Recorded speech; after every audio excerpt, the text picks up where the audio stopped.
नोरमा group, जो सोचता है वो करता है। आपके अपने सपनों का आशियाना। 18 तारीख को बिहार की राजनीति के लिए बहुत खास दिन था और इस दिन कई फैसले होने थे। कई पार्टियों ने अपने अपने कार्यक्रम रखे थे और इन कार्यक्रमों के माध्यम से जो बातें निकल करके सामने आई वो साफ साफ बता रही हैं कि 18 तारीख को कुछ तो ज़रूर हुआ है। सबसे पहले तो हम बता दें आपको कि राष्ट्रीय जनता दल की राष्ट्रीय कार्यकारिणी की बैठक थी, तो दूसरी तरफ महागठबंधन के ही एक और घटक दल कांग्रेस के सबसे बड़े नेता राहुल गांधी पटना पहुंचे हुए थे और जो कुछ भी हुआ हमने आपको सब बताया। लेकिन अब इसके बाद की जो कहानी और इसकी प्रतिक्रिया जो आ रही है वो काफ़ी दिलचस्प है। आपको बता दें कि इस कहानी में एक सबसे बड़ा ट्विस्ट जो आया है वो ये आया है कि लालू प्रसाद ने कुछ फैसले किए हैं। उन फैसलों में एक तो लालू प्रसाद के पावर बैलेंसिंग को लेकर के पार्टी के भीतर शुरू हो गई है चर्चा और इसके अलावा और भी कई बातें सामने आ रही हैं। सबसे पहले जैसे ही राष्ट्रीय कार्यकारिणी की मीटिंग समाप्त हुई उसके बाद पशुपति कुमार पारस अपने बेटे के साथ लालू प्रसाद से मिलने पहुंचे। हालांकि मिलने तो राहुल गांधी भी पहुंचे हुए थे, लेकिन पशुपति कुमार पारस के मिलने को लेकर के खास कहा जा रहा है कि चर्चा शुरू हुई।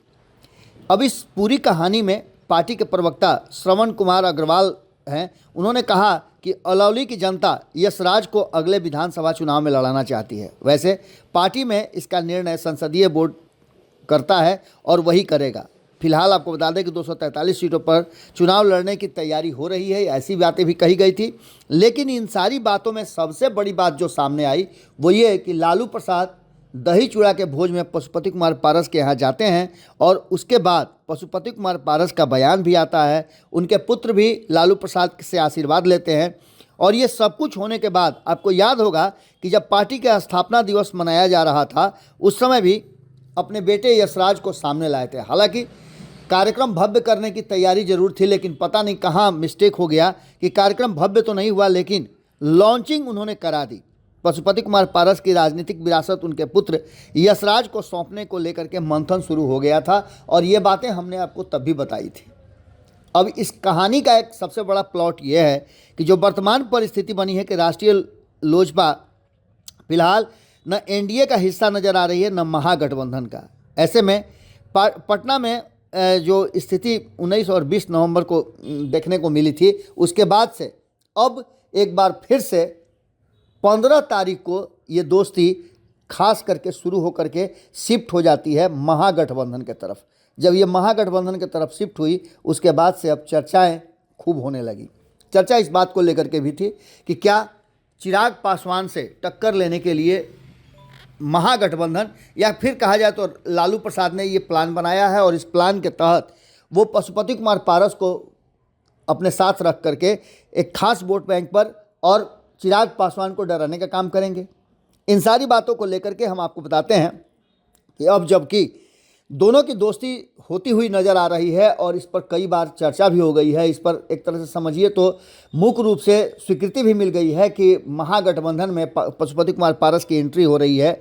सीट्स का भी चर्चा शुरू हो चुका है कि कितनी सीटें मिलेंगी। इसके साथ साथ जो सबसे महत्वपूर्ण बात है वो है अलौली की सीट। अलौली बिहार के खगड़िया जिले की एक विधानसभा क्षेत्र है जो अनुसूचित जाति के लिए रिजर्व है, आरक्षित है और आज़ादी के बाद मुंगेर अनुमंडल का हिस्सा हुआ करता था। जो 2020 में अलौली एक नगर पंचायत है और अलौली नगर पंचायत के 12 वार्ड हैं। इसके साथ साथ आपको बता दें कि यहाँ पर कई तरह की बातें सामने आती हैं और इस पूरी कहानी में आपको हम बता दें कि वर्तमान में इस अलौली विधानसभा में जो विधायक हैं वो राष्ट्रीय जनता दल से हैं। राष्ट्रीय जनता दल के रामवृक्ष सदा ने 2020 में 32.69% वोट प्राप्त किया था और जेडीयू के साधना देवी को हराया था।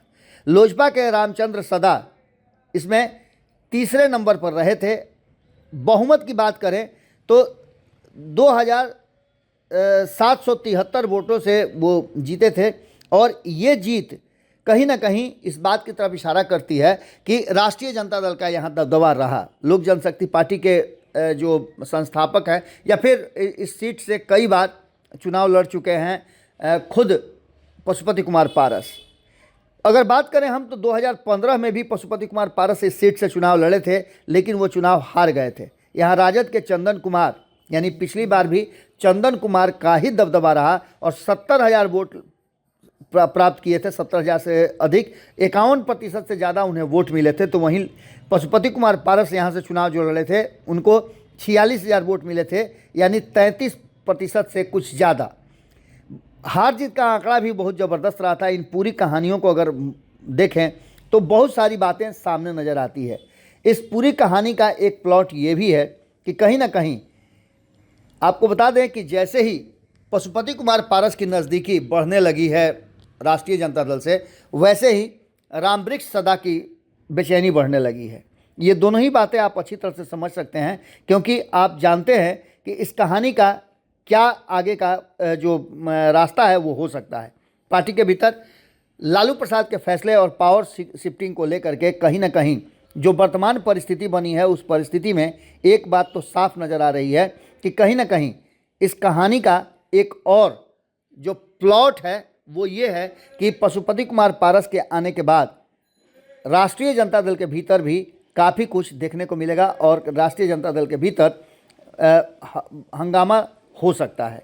इस पूरी बात को अगर ध्यान से हम देखें तो एक बात तो साफ नज़र आती है कि अलौली विधानसभा रामवृक्ष सदा जिस तरह से अपने आप को इस पूरी चुनावी प्रक्रिया का हिस्सा बना करके, और पिछली बार जब सब लोग ये कह रहे थे कि तेजस्वी यादव मुख्यमंत्री की कुर्सी तक पहुंचेंगे, तो रामवृक्ष सदा ने जीत करके एक सीट उस समय दिया था।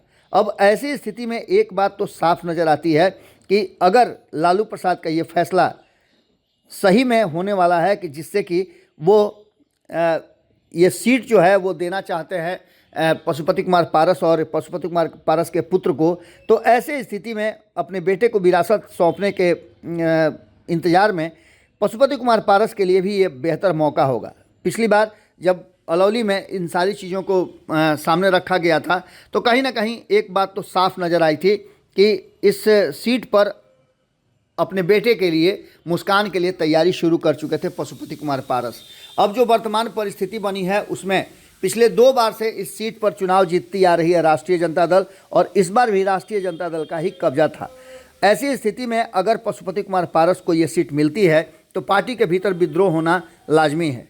अब इन सारी बातों को लेकर के एक बात तो साफ नज़र आ रहा है कि अलौली विधानसभा क्षेत्र के गांव-गांव जाने की तैयारी शुरू हो चुकी है, और इसके साथ साथ एक तैयारी ये भी शुरू हो चुकी है कि अपने बेटे को लॉन्च करने के साथ साथ 2025 में अलौली सुरक्षित विधानसभा चुनावी क्षेत्र में अपने इकलौते पुत्र यशराज को उतारने की पूरी तैयारी कर चुके हैं। राजनीतिक विश्लेषकों के अनुसार अगर पारस अपने इकलौते पुत्र यशराज को यहाँ से चुनाव लड़ाना चाहते हैं तो, हालांकि रालोजपा के राष्ट्रीय प्रवक्ता ने इस बात को कहा भी था, लेकिन सबसे बड़ी बात यह है कि अगर वो राष्ट्रीय जनता दल में इसी कारण से जा रहे हैं तो निश्चित रूप से एक बात तो साफ साफ नज़र आ रही है कि राष्ट्रीय जनता दल के साथ एक बड़ा टकराव भी हो जाएगा और पार्टी के भीतर इस फैसले के बाद विद्रोह की स्थिति भी पैदा हो जाएगी।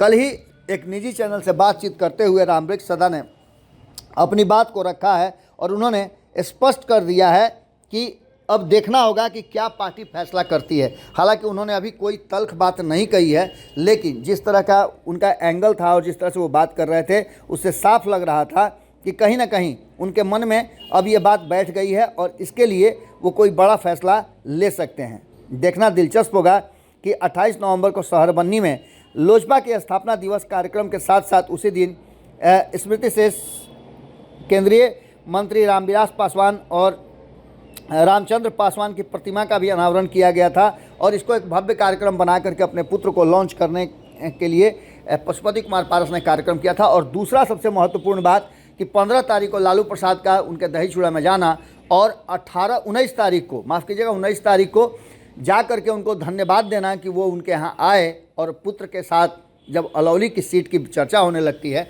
तो निश्चित रूप से राष्ट्रीय जनता दल के जो सिटिंग सीट है, जो सिटिंग विधायक हैं, उनके लिए परेशानी का सबब जरूर होगा और ऐसे में पार्टी में विद्रोह होगा। इस बात का संकेत भी धीरे धीरे अब आने लगा है। देखना होगा कि क्या आगे होता है और किस तरह की बातें सामने आती हैं। जुड़े रहिए भारत लाइव के साथ। बहुत बहुत धन्यवाद। आपके सपनों को हमने सजाया है, ई होम्स पैनोरामा को हमने बनाया है। ई होम्स मेरा एक सपना था जिस पे मैं पिछले 4 साल से काम कर रहा था। हमने जो बनाया है वो सबने है माना। ई होम्स पैनोरामा में हो आपका भी आशियाना। और फाइनली हमने 2021 में इस प्रोजेक्ट को लॉन्च किया। बहुत लोग अप्रिशिएट कर रहे हैं कि पूर्णिया जैसे शहर में, बिहार के, एक तो बिहार की बात करें उसमें भी पूर्णिया जैसे छोटे जगह में इस तरह का लाइफस्टाइल देना, ये सुन के हम लोगों को बहुत अच्छा लगता है। ई होम्स में हमने कुछ और भी किया है, जैसे हम जिस जगह में रह रहे हैं हमारे फैमिली सिक्योर हो, उनको सिक्योरिटी का ध्यान में रखा है। आपकी सुविधा और सुरक्षा आपके लिए खास है, ये आपका विश्वास है। इसमें आर्टिफिशियल इंटेलिजेंस का 7 लेयर सिक्योरिटी का हमने इस्तेमाल किया है। लश ग्रीन कैंपस को बनाया है। यदि हमारा बाउंड्री वाल है तो वो वर्टिकल गार्डन है। ये जितनी भी फैसिलिटी होता है एक इंटरनेशनल टाउनशिप में ई होम्स है, ये हम लोग विश्वास नहीं कर पा रहे हैं। जो भी हमारे मित्र, दोस्त या जो भी हमारे बाहर के बाहर आते हैं तो हम लोगों को बहुत अच्छा सुनने को मिलता है और बहुत अच्छा क्रेडिट मिल रहा है। वो सारा हमने सिर्फ एक बिल्डिंग नहीं बनाया, हमने एक बहुत अच्छा लाइफस्टाइल दिया ई होम्स में, और मेरा एक सपना था जिसको मैं आज फुलफिल होते हुए देख पा रहा हूँ। ये आपका आवास है। ई होम्स पैनोरामा में अब आपका निवास है। E Homes Panorama, luxurious lifestyle redefined. Panorama group, जो सोचता है वो करता है। अगर ये वीडियो पसंद आई और वह बिहार के राजनीति और बिहारियत से सरोकार रखेनी तो सब्सक्राइब बटन दबा के चैनल के सब्सक्राइब कर ली। ओजे एगो घंटी बा, ओकरा बटन दबा देला से कुल सटीक और मारक खबर रुआ मुफ्त में मिल जाई। अगर रुआ पत्रकारिता के हमनी के नया प्रयोग में सहयोग कर चाहतानी तो ज्वाइन बटन दबा दी। पेटीएम नंबर नोट कर ली 9386